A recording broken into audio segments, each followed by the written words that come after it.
என்னது இந்த ரெண்டு பொருள் இருந்தா வீட்லயே பவர் பேங்க் செய்யலாமா? அதுக்கு lithium ion battery, power bank charging module, PVC pipe, PVC ஷீட்லாம் எடுத்துட்டு ஃபர்ஸ்ட் பிவிசி ஷீட்ல நம்ம பவர் பேங்க் சார்ஜிங் மாடியூலுக்கான போர்ட்ஸை கரெக்டாக வச்சு ஹோல்ஸ் போட்டு எடுத்துக்கலாம். ஹோல்ஸ் போட்டு எடுத்த உடனே இதை வந்து ஸ்டிக் பண்ணி ஒன்றா வந்து ஒட்டிக்கலாம். ஒட்டி முடிச்சுட்டு நம்மளோட பைப்பில் கரெக்டாக ஃபிட் ஆகுதா அப்படின்னு பார்த்துக்கலாம். நெக்ஸ்ட்டு நம்ம பேட்டரியில் எடுத்து ப்ளஸ் மைனஸ்க்கு ரெண்டு ஒயர் வந்து சால்டரிங் பண்ணி எடுத்துக்க போகிறோம். ஸோ நீங்கள் வந்து பர்ஃபெக்டாக சால்டரிங் பண்ணி எடுத்ததுக்கப்புறம் அதை வந்து நீங்கள் வந்து டேப் போட்டு நல்லா லாக் பண்ணிக்கோங்க. அடுத்தது நம்மளோட பேட்டரியில் B+B- அப்படி இருக்கும்ல, அதை வந்து பவர் பேங்க் சார்ஜிங் மாடியூல் இருக்கிற B+B- சால்டரிங் பண்ணிக்கலாம்.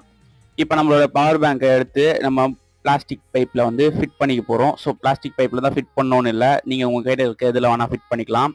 அது உங்களோட கிரியேட்டிவிட்டி. ஸோ இப்போ நம்ம இது ஒர்க் ஆகுதா அப்படின்னு ஃபர்ஸ்ட் செக் பண்ணிப்போம். சார்ஜ் போட்டாலும் சார்ஜ் ஏறுது, மொபைலுக்கு சார்ஜ் போட்டாலும் சார்ஜ் ஏறுது. இந்த மாதிரி யூஸ்ஃபுல் வீடியோஸ்க்கு சேனலை சப்ஸ்கிரைப் பண்ணி வச்சுக்கோங்க. தேங்க்யூ.